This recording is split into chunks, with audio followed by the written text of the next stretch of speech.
Student नमस्ते। देखिए, आज हम चर्चा करेंगे चैप्टर नंबर 7 की। नाम है अवकलन, डिफरेंशिएशन। अब हमने फर्स्ट पढ़ लिया, सेकंड पढ़ लिया, थर्ड, फोर्थ और फिफ्थ। सर इसके बाद 6 आना चाहिए, क्यों नहीं पढ़ाया? 6 है हमारा चैप्टर लिमिट्स। मैं सबसे रिक्वेस्ट करना चाहता हूं कि ईश्वर की कृपा हो और ये लॉकडाउन हट जाए तो जो अपन face to face physically class में मिलेंगे, फिजिकली अपनी प्रेजेंटेशन होगी, फिजिकली प्रेजेंटेशन होने पर ही ये बेटर समझ में आ सकता है। तो मैं इसको और बचा के रखता हूं। 2 नंबर का चैप्टर है, एक ही सवाल आता है 2 नंबर का। हालांकि छोटा है, 2 नंबर भी कम नहीं होते, पर हम इसको जब क्लास में फिजिकली प्रेजेंट होगी तब पढ़ेंगे, ज्यादा बेटर रहेगा। अपन उसका वेट करेंगे। और आज मैं चैप्टर 7 अवकलन डिफरेंशिएशन पे ले चलता हूं, बहुत ही शानदार। और स्टूडेंट में बताना चाहूंगा आपको कि इस बुक में थोड़ा सा इससे रिलेटेड जो भी वेटेज एक बार एक्सप्लेन करता हूं। मैंने अभी सेकंड चैप्टर आपको एक्सप्लेन किया है, इनवर्स ट्रिग्नोमेट्रिकल फंक्शन, प्रतिलोम द्वितीय फलन। दूसरा चैप्टर 7, ये सब रिलेटेड है एक दूसरे से। फिर 8, फिर 9, फिर 10, फिर 11 और फिर 12। ये हमारा चैप्टर है वो 4 नंबर का, ये हमारा चैप्टर है वो 6 नंबर का, ये हमारा जो चैप्टर है वो 6 नंबर का, ये हमारा चैप्टर है जो दोनों मिलकर इसमें से एक क्वेश्चन 1 नंबर का, दोनों में से इन दोनों की बात करें 9-10, मैंने 2 नाम लिए 9-10। उसमें से एक 1 नंबर का आता है, एक 2 नंबर का आता है, एक 3 नंबर का आता है, एक 6 नंबर का आता है। तो नंबर हो गए हमारे पास टोटल 12, दोनों का वेटेज होगा 12 नंबर।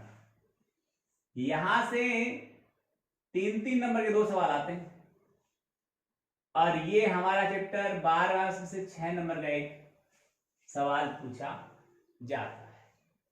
तो स्टूडेंट्स, मैं आप सबसे रिक्वेस्ट करूंगा कि हमारा जो टॉपिक है, हमारा आज का जो टॉपिक अवकलन है, उसको मैं बहुत ही वेटेज के साथ पढ़ाना चाहूंगा। आपसे भी रिक्वेस्ट करूंगा कि बहुत ही ध्यान से पढ़े, समझे और इसे तैयार करें। क्यों? क्योंकि 7th चैप्टर में जितने भी टर्म्स हैं, रिलेशन हैं, सूत्र हैं, वो दूसरे वाले काम में आएंगे। समझना इस बात को? जितने सूत्र इसमें काम में आएंगे वो इसमें से आएंगे। यानी इसके सूत्र और कॉन्सेप्ट आपको आते हैं तो आपको ये चैप्टर समझ में आएगा, वरना नहीं आएगा। इसमें क्या हुआ उसका यूज करना, एप्लीकेशन ऑफ डेरिवेटिव नाम होगा इसका, कि अवकलज का अनुप्रयोग, अवकलन का प्रयोग कैसे करते हैं, वो इस चैप्टर में सिखा जाएगा। तो जब ये आएगा तो ये आएगा। अब समझ लो, देखो ये आया तो ये आएगा, ये आया तो ये आएगा। अब ये 9th चैप्टर और 10th चैप्टर, इसका नाम है समाकलन, इंटीग्रल दोनों का। ये डेफिनेट इंटीग्रल आता है, ये इनडेफिनेट इंटीग्रल आता है। ये निश्चित समाकलन है और ये अनिश्चित समाकलन है। समाकलन क्या होता है मैं आपको बताऊं। समाकलन को प्रति अवकलज बोलते हैं, प्रति अवकलज। यानी अवकलन करने पर जो प्राप्त हुआ है उसका उल्टा। समझ में आ गया? तो ये है प्रति अवकलज। एंटी डेरिवेटिव होता है, एंटी डिफरेंशिएशन प्रोसेस इसमें यूज होती है। यानी अवकलन का उल्टा पढ़ेंगे, जैसे लोग का अपोजिट एंटी लोग होता है। तो यहां पर जब आप एंटी डेरिवेटिव पढ़ेंगे, प्रति अवकलज पढ़ेंगे, तो अवकलज का आना जरूरी है, अवकलन करना आना जरूरी है। यानी ये आएगा तो ये आएगा। अब ये कब आएगा? जब ये आएगा। यानी फर्स्ट सेकंड आएगा तो सेवंथ आएगा, सेवंथ आएगा तो नाइन्थ और टेंथ आएगा। अब नाइन्थ और टेंथ का यूज होता है इलेवंथ में, यानी ये दोनों आएंगे तब ये आएगा, यानी ये आने के लिए ये दोनों चाहिए, ये आने के लिए सेवंथ और फर्स्ट चाहिए। आप फिर 12वें में आ जाओ, अवकल समीकरण। अवकल समीकरण 12वें चैप्टर का नाम है स्टूडेंट। तो 12वें में क्या होगा कि अवकलन भी होगा और समाकलन भी होगा, दोनों प्रोसेस होगी, अवकलन भी होगा और समाकलन भी होगा। किसमें? 12वें चैप्टर में। तो हमें 9, 10 आता है, 7वां आता है, दूसरा आता है, तब जाकर 12वां सवाल कर पाते हैं, 12वां चैप्टर कर पाते हैं। 12वें चैप्टर में सवाल मिलेगा ना, वो एक स्टूडेंट का सवाल मिलेगा, शानदार सवाल मिलेगा, कम से कम 1 से 2 पेज, 2 से 2.5 पेज भरने का सवाल मिलेगा। उसमें सारा निचोड़ आ जाएगा कि आपको दूसरा आता है कि नहीं आता, 7वां आता है कि नहीं आता, 9वां आता है कि नहीं आता, 10वां आता है कि नहीं आता, सबका निचोड़ आ जाएगा इसमें। यानी डरो मत, हार्ड नहीं है, पर यहां सीक्वेंस वाइज पढ़ाइए। ऐसा नहीं 10th क्लास है कि आयत का क्षेत्रफल निकालना है, आगे वाले गोले का निकालना है, फिर बेलन का निकालना है, काम हो गया, सूत्र याद है, सवाल हो गया, ऐसा नहीं होगा। सूत्र तो यहां पर भी है, पर यहां सीक्वेंस वाइज कंडीशन टर्म्स और इसका जो मैकेनिज्म है वो भी हमें ध्यान में रखनी है कि ये चैप्टर कितना आगे जाकर यूजफुल है, उसके अकॉर्डिंग उसको वेटेज देना है। यहां पर सबका अब भार जोड़े, इनका सबका वेट जोड़े, मार्क्स जोड़े, 10, 16, 28 और 12, 40, 40 मार्क्स। 40 मार्क्स का यानी हमारे पास 80 मार्क्स का पेपर होता है, 50% पोर्शन है, 50% चैप्टर है हमारे पास नहीं, 7 टोटल चैप्टर हमारे पास 16 में से 7 चैप्टर 50% को मतलब लीड करते हैं। और ये देखो यहां पर आ जाओ, इन 4 की बात करो, ये 24,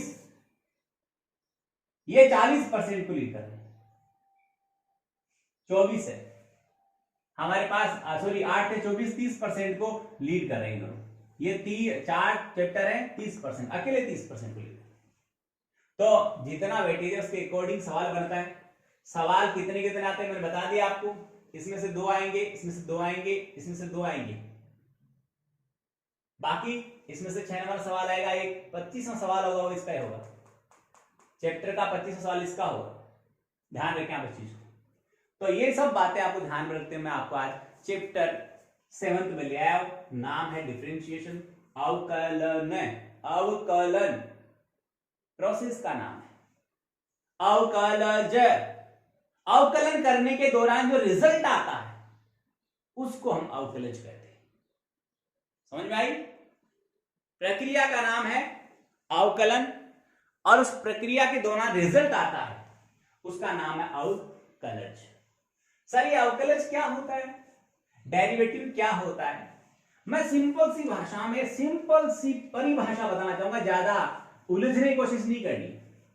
अवकलन एक वह प्रक्रिया है जिसके माध्यम से किसी फलन की घातों का डिक्रीजमेंट कर सकते हैं, घात में ह्रास कर सकते हैं, कमी कर सकते हैं, और घातों में क्या कर, अपन ये बोले अपनी भाषा में तो घातों में ऋणात्मक वृद्धि करना, घातों में कमी करना, घातों को घटाना, ये काम होता है अवकलन का।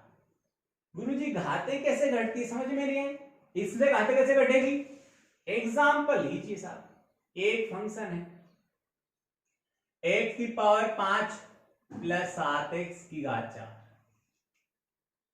जब इसका अवकलन करते हैं तो अवकलन की प्रोसेस क्या होती है कि जितनी घात फंक्शन के ऊपर है वो उसके गुणा में आ जाया करती है और एक घात कम हो जाती है।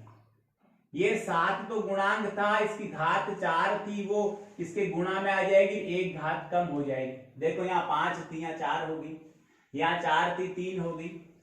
ये रिजल्ट आ गया 5x⁴ प्लस 28x⁵। मैं इसका एक बार फिर से अवकलन करता हूं तो f डबल डे 6 आएगा। तो फिर घात ये गुणा में आ जाएगी, 4 तो गुणांक था, ये घात सॉरी 5 तो गुणांक था, 4 घात थी पहले आ गई, एक घात कम होगी। 28 तो गुणांक था, गुणा में लिखा गया, अंक गुणांक कहलाता है, और x की घात 2 होगी। यहां देके रिजल्ट आया 20 x की घात 3 प्लस 28 थी 84 x की घात 2। मैं एक बार फिर से इसका अवकलन करता 3 बार। ये डबल डेरिवेटिव है और ये ट्रिपल डेरिवेटिव है। देखो डेस का मतलब डेरिवेटिव होता है, देखना है। इसको अपन ऐसा भी लिखते हैं d अपॉन dx, समझना।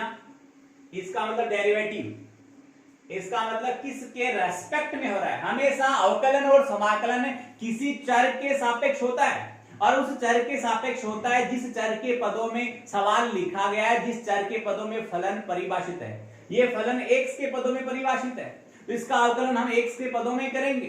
कहीं दिया जाए साहब इसका अवकलन t के सापेक्ष करिए, इसका अवकलन थीटा के सापेक्ष करिए, यदि ऐसा कहा जाए तो हम उस दी गई राशि के सापेक्ष अवकलन करेंगे। वरना हम सामान्यतया जिस चर के पदों में फलन परिभाषित है, x के पदों में x के सापेक्ष करेंगे, y के पदों में y के सापेक्ष करेंगे, थीटा के पदों में थीटा के सापेक्ष करेंगे, t के पदों में t के सापेक्ष अवकलन करेंगे।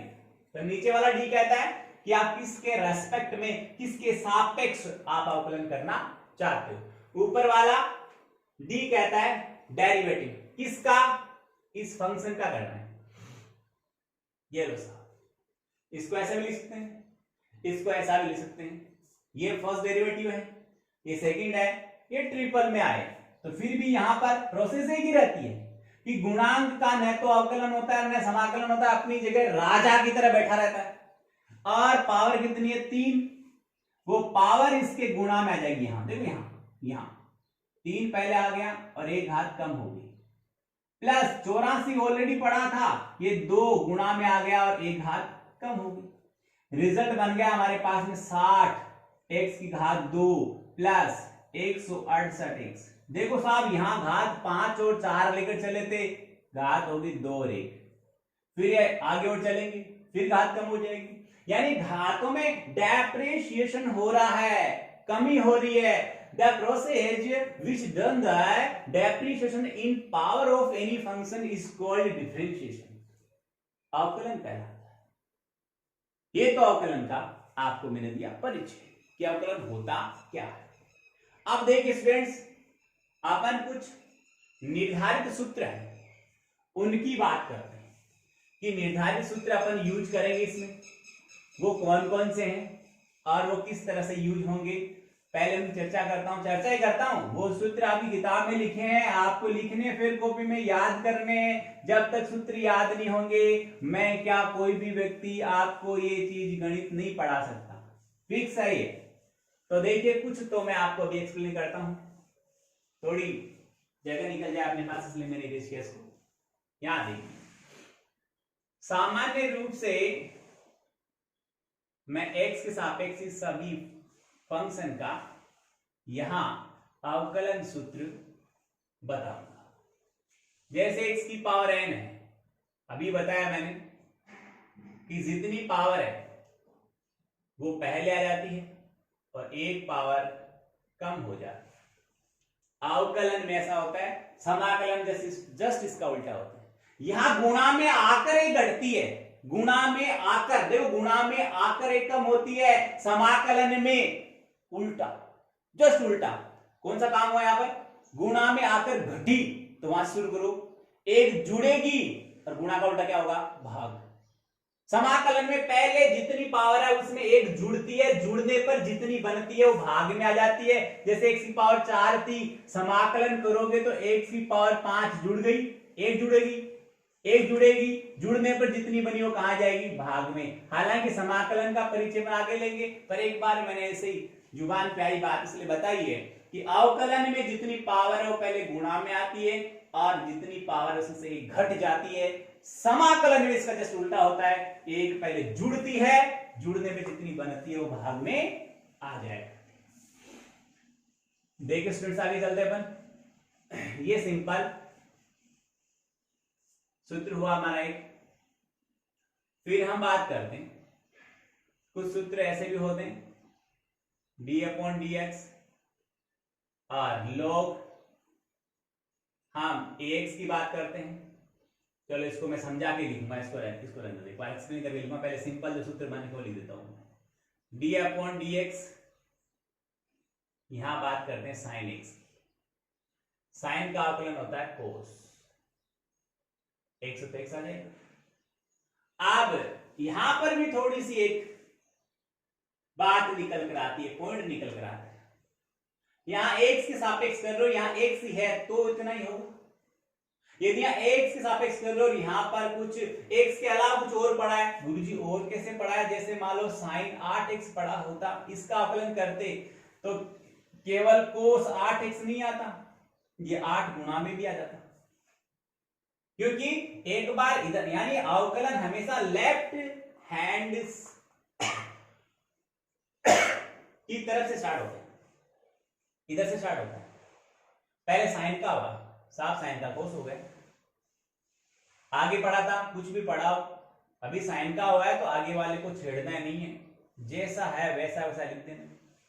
एक बार में एक ही फंक्शन का होता है, एक ही पार्ट का होता है, पहले साइन का होगा, आगे राम लक्ष्मण गाय बैल बकरी जो पढ़ा है वो सेम टू सेम आगे आ जाएगा, कोई चेंज नहीं करना। दूसरी स्टेप में क्या होगा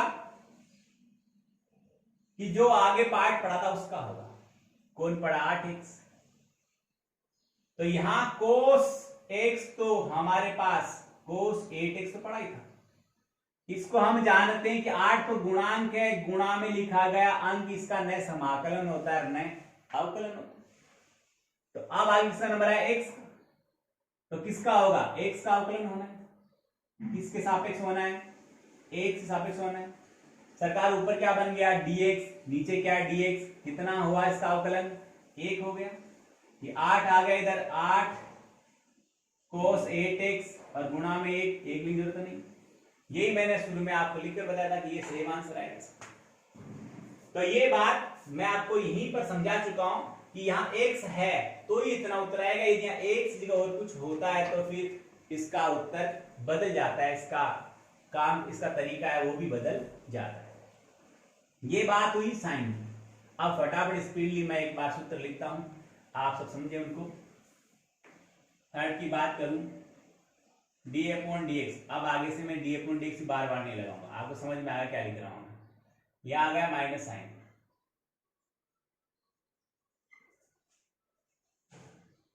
फोर्थ नंबर पे आया, अब मैं सीधा लिख रहा हूं, ये तो फंक्शन है डेरिवेटिव, बार बार डी नहीं लगाऊंगा मैं। 10x का होता है sec स्क्वायर x,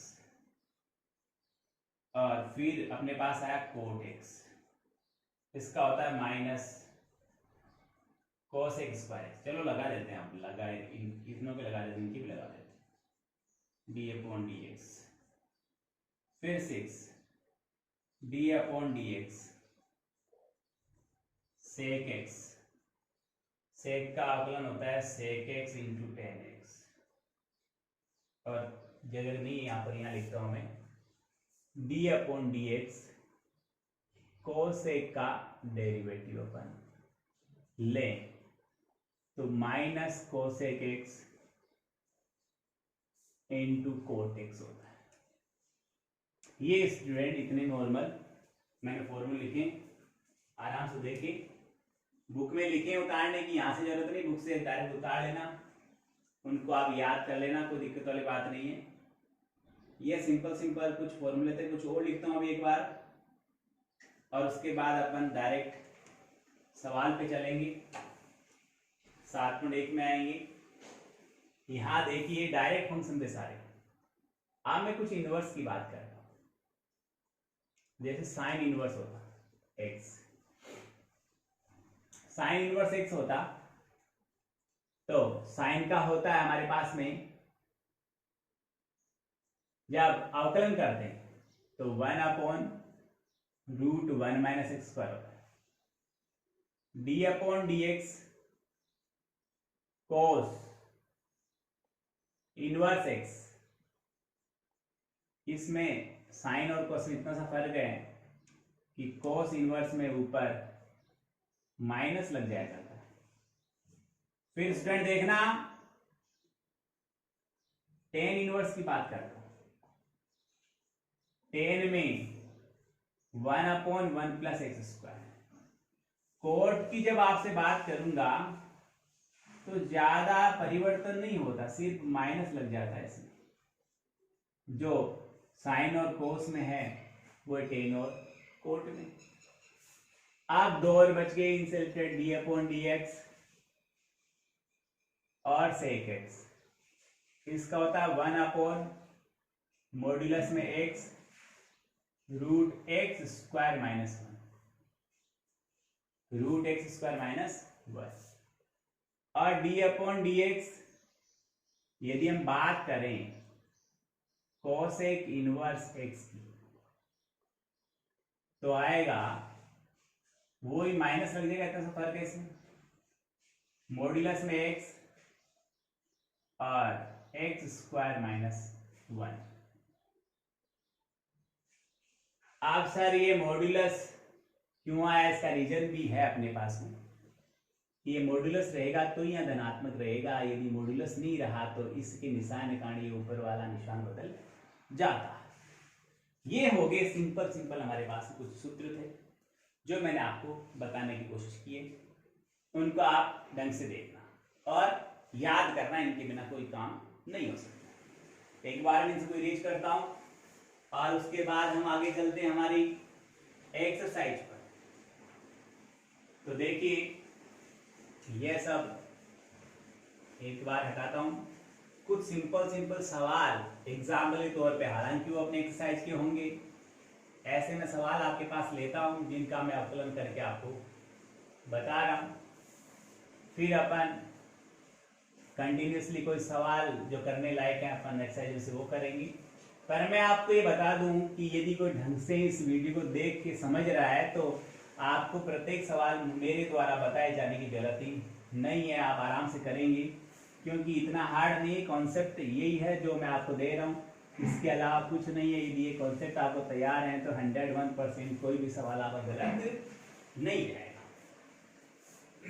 आइए थोड़ा सा ये सिंपल सूत्र से रेडीमेड बोल सकते हैं पर ही डिस्क्राइब नहीं, कुछ अलग तरह की बात आती है।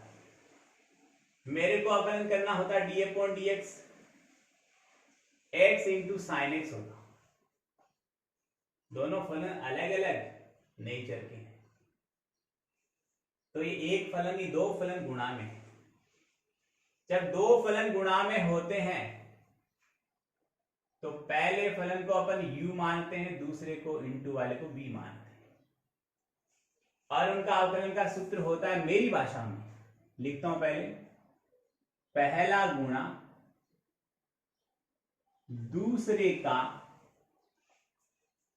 अवकलज,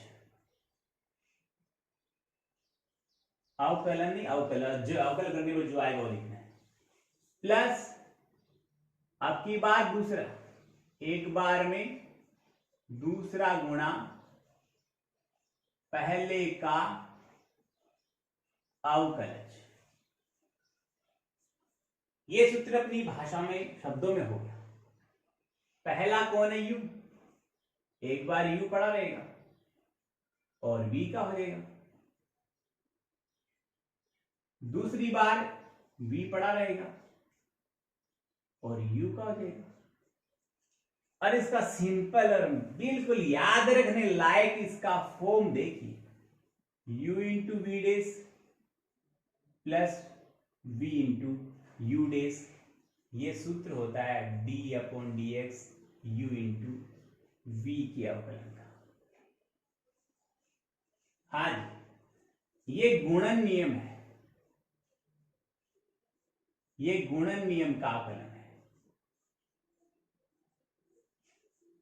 ठीक है, एक भाग वाला होता है, उसकी भी बात चर्चा कर लेता हूं। d अपॉन डी एक्स और ये u अपॉन v होता, अंश बटा हर होता। पहले अपनी भाषा में लिखूंगा मैं ताकि आपको याद रखने में बहुत मजा आएगा। सूत्र होता है हर गुणा अंश का अवकलज, हर गुणा अंश का अवकलज माइनस अंश गुणा हर का अवकलज और बटे हर का स्क्वायर, ये सूत्र होता है। सांकेतिक रूप से यदि आप याद रखना चाहते हो तो वो होगा कि हर कौन है v into u dash minus u into v dash upon v square, ये अंश बटे हर का अवकलन करने का सूत्र है। समझ में आई इतनी बात? ये सूत्र समझ में आ गया होगा आपको। ये सारे बुक में मिलेंगे आपको, मैंने एक्सप्लेन किया है, याद रख लें इनको एक बार, दिख रहा है बोर्ड पे आपको आराम से। अब इसको 18 बार नीचे वाले, तो देखिए ये भाग नियम का था नीचे वाला सूत्र, वो ऊपर वाला गुणन का था। मैं इस सवाल को करता हूं इसी सूत्र से, इस भाषा से करूंगा। पहला गुणा दूसरे का अवकलन, पहला कौन है x, तो दूसरे का अवकलन करो। दूसरा कौन है, अभी लिख रहा हूं अवकलन को, साइन x, अवकलन नहीं किया, ये अवकलन ये भी प्रोसेस में आया है, df/dx के साथ लिखते भी प्रोसेस में आ गया, उत्तर अगली स्टेप में आएगा इसका। प्लस अब की बार दूसरे को पढ़ा रहने दो और पहले का अवकलन करो। पहला कौन है x, आने दो यहां पर x तो पढ़ा, ये साइन का अवकलज कोस होता है, ठीक है साहब। साइन का अवकलज क्या होता है, कोस। पहला गुणा दूसरे का अवकलज प्लस दूसरा कौन है, साइन x पढ़ा है। आप देखो ऊपर क्या हुआ dx, नीचे भी क्या dx, x का x के सापेक्ष अवकलन एक होता है, यहां पर y के सापेक्ष y का होता, तो ऊपर dy और नीचे भी dy। t का t के सापेक्ष, यानी नीचे भी t होता और ऊपर भी t होता, तो t का t के सापेक्ष एक, x का x के सापेक्ष एक, y का y के सापेक्ष एक, थीटा का थीटा के सापेक्ष एक। और अपनी भाषा में सुनिए साहब कि किसी भी चर का खुद के सापेक्ष अवकलन सदैव एक होता है। कितना होता है, एक। किसका, किसी भी चर का खुद के सापेक्ष अवकलन क्या होता है, एक। अब देखिए साइन x हो गया, इसके गुणा में क्या है, एक लिख दो, नहीं लिखो तो भी चलेगा, रिजल्ट बन गया x cos x और प्लस साइन x। इसका लास्ट में ऐसा लिखना चाहिए, हम क्या करते हैं जल्दबाजी में धड़ाम से उसको छोड़कर है वहीं पर भाग जाते हैं। ऐसे लास्ट में आंसर को एक आयताकार बॉक्स में बंद करना चाहिए। समाकलन और अवकलन दोनों अच्छा रहता है, इंप्रेसिव रहता है काम। तो ये हो गया पहला इंटू दूसरे के सूत्र से, गुणन नियम से एक अवकलज मैंने आपको बताया। पहला गुणा दूसरे का अवकलज प्लस दूसरा गुणा पहले का अवकलज। हल कर दो जो भी सूत्र लग रहा है उसके अकॉर्डिंग और उत्तर हटा रहा हूं, उसको देखें। अब एक भाग नियम का सीखा, भाग नियम का एक अवकलन कैसे होता है, आइए अपन चर्चा करते हैं। स्टूडेंट आराम समझ में आ रहा होगा, दिख रहा होगा, सारी कोई भी आपको कमी लगे, कोई भी आपको दिक्कत लगे आप बताएं, उसमें इंप्रूवमेंट करेंगे। हमारा उद्देश्य अधिकतम रूप से आपको डिलीवर करना है और सरलता से होना चाहिए, मैक्सिमम होना चाहिए और सुपर क्वालिटी के साथ होना चाहिए। इसमें कहीं भी आपको लगता है तो आप सजेस्ट करें कि साहब ऐसा हो तो ज्यादा अच्छा रहेगा, उसमें सुधार आ जाइए। यही सवाल होता, अंश बटे हर के रूप में होता, x अपॉन साइन x होता। तो यहां पर सूत्र कौन सा लगता, भाग वाला नीचे वाला। सूत्र याद होगा, नहीं है तो याद कर लेना, मैं बोल रहा हूं। सूत्र होता है हर गुणा अंश का अवकलज माइनस अंश गुणा हर का अवकलज और बटे हर का स्क्वायर। स्टूडेंट्स देखें साइन एक्स, ऊपर लेकिन क्या बन गया dx, नीचे भी dx कितना आ गया, एक आ गया, एक लिखने की जरूरत नहीं है। x पढ़ा था, साइन का अवकलज आप जानते हैं कोस एक्स होता है। नीचे पढ़ा था साइन स्क्वायर एक्स। देखना ये स्क्वायर एक्स में नहीं है, क्या लगा मत देना भूलवश। ये कोण है, डायरेक्ट फलन इसलिए कोण है, कोण का स्क्वायर नहीं होता, फलन का ही होता है। इसको एक स्टेप आगे सोल्व कर सकते हैं आप चाहो तो। साइन एक्स ऊपर पढ़ा था, यानी अंश के जितने भाग होते हैं, यहाँ दो भाग है, पहला दूसरा, तीन होते, चार होते, पांच होते, और एक अकेली सिंगल बट्टे की लाइन होती, तो अंश के जितने भाग होते हैं हर प्रत्येक भाग के नीचे बारी बारी से लिख दिया जाता है। पहले साइन के नीचे आएगा sine square x, x cos x, by नीचे आया साइन स्क्वायर एक्स। एक साइन से एक साइन कट गया, नीचे बचा हमारे पास में साइन एक्स। माइनस पढ़ा था, एक्स पढ़ा था। स्टूडेंट यदि ध्यान दे तो थोड़ा सा मैं इसको ऐसे लिखना चाहूंगा, cos x by sine x into 1 by sine x. यहां पर स्क्वायर था, एक साइन तो मैंने कोस के नीचे दे दिया और एक को अलग लिख दिया, वापस है तो साइन स्क्वायर। यहां पर साइन स्क्वायर था, यहां मैंने एक पावर को काट दिया और एक नीचे बच गई।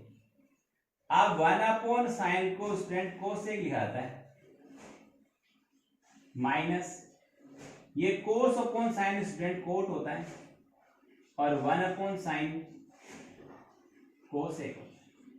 ये हमारा रिजल्ट आ गया, किसका आया तो ऊपर पड़ा है d upon d x, brace इसमें हमारे पास है एक्स बाई साइन एक्स। आराम से देखें, ये भाग नियम का एक सूत्र पे आधारित सवाल मैंने आपको बताया। सामान्य सूत्र बता दिए, गुणन नियम बता दिया, भाग नियम बता दिया, घातों में परिवर्तन कैसा होता है, घातों में डिप्रेशिएशन कैसे होता है, घातों में कमी कैसे होती है, डिक्रीजमेंट कैसे होता है, वो आपको मैंने बता दिया। और अब हम 7.1 की ओर रुख करेंगे। 7.1 के सवाल कैसे हैं अभी लेता हूं मैं बुक से, आपके पास ही बुक होगी। जब आप वीडियो देखें तो बुक, नोटबुक, पेन वगैरह साथ लेकर बैठें और छोटे छोटे पार्ट में वीडियो को देखें। जितना पार्ट समझ में आता है उतने पार्ट से रिलेटेड सवाल हल करें, फिर आगे वाला पार्ट देखें। थोड़ा सा परिस्थिति अकॉर्डिंग हम मैक्सिमम आउटपुट लेने की कोशिश करेंगे।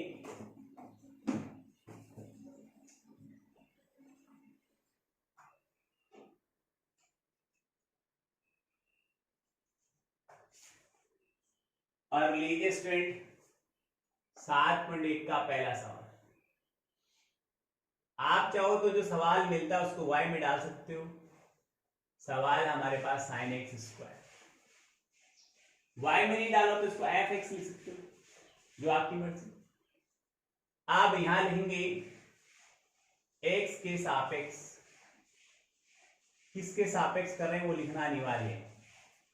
x के सापेक्ष दोनों पक्षों का अवकलन करने पर, दोनों पक्षों का अवकलन करने पर, देखो y का एक स्टेप लिखूंगा मैं, एक दो बार पूरा विस्तार से लिखूंगा, फिर अपन शॉर्ट में भी चलेंगे। तो y का करेंगे x के सापेक्ष, इधर d बाई डी एक्स और इधर होगा अवकलन साइन एक्स स्क्वायर।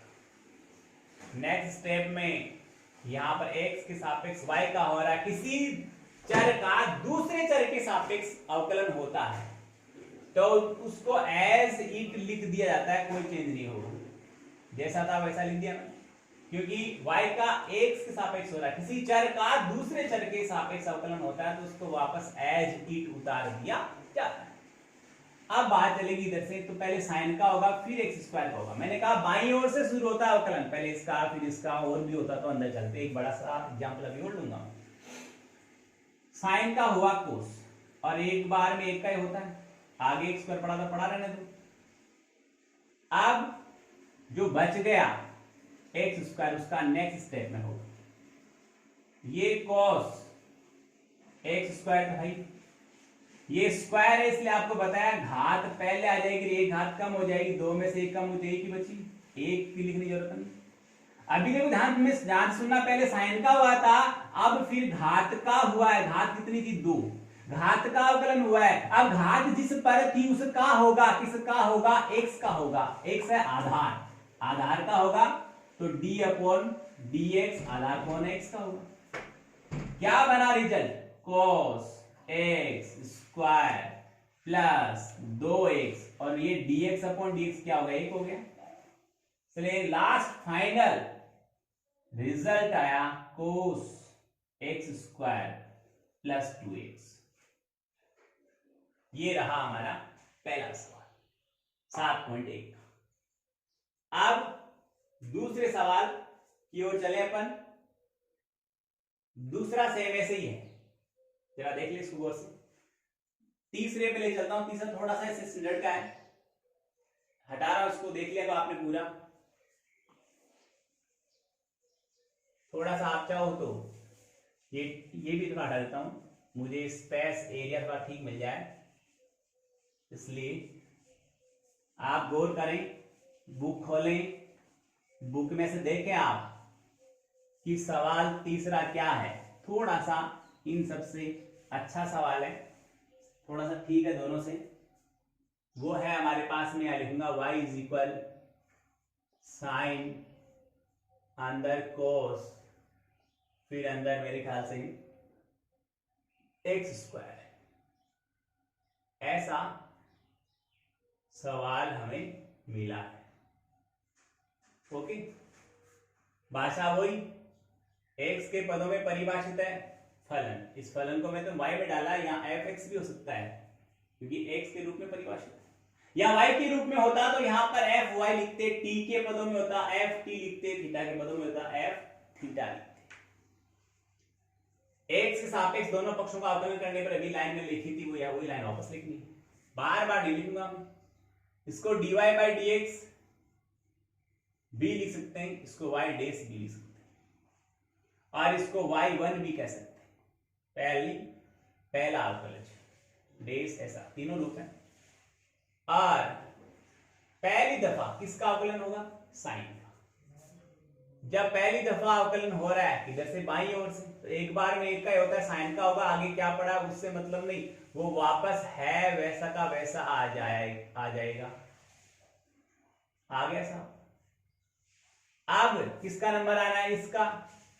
तो इस स्टेप में इसको ऐसे नहीं छोड़ना है। अब जिसका नेक्स्ट स्टेप में अवकलज होना है उसको अंडर प्रोसेस डाल दो।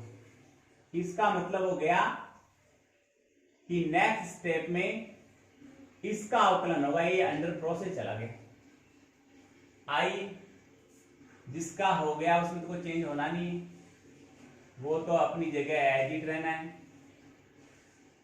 अब किसका होगा? कोस का। इसका नहीं होगा, एक बार में एक की का होता है, कोस का होता है माइनस साइन। ये लो साहब माइनस साइन, साथ में क्या पड़ा था? X square.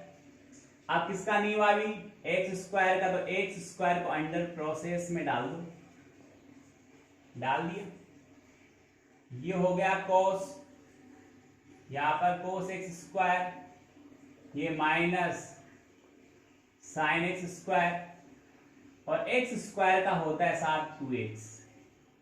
ये तो इस घात का हुआ है। अब घात जिस पर थी उसका भी होगा, x का भी होगा, x का होगा तो ऐसे होगा, तो ये dx अपॉन dx क्या होता है? 1। अब रिजल्ट लिख रहा हूं पूरा में, -2x इंटू कॉस और x cos एक्स स्क्वायर और इंटू साइन एक्स स्क्वायर। ये हमारा रिजल्ट था किसका? मैं लिख रहा हूं यहां पर साइन कॉस एक्स स्क्वायर, इस फंक्शन का डेरिवेटिव मैंने आपको बताया। एक बार देखें स्टूडेंट सभी बोर्ड पे, ये हमारा आज का वीडियो था, आज की क्लास थी। इसको ढंग से देखें, आराम से तसल्ली के साथ पढ़ें, समझें। कहीं भी कोई दिक्कत हो आप मुझे कॉल करें।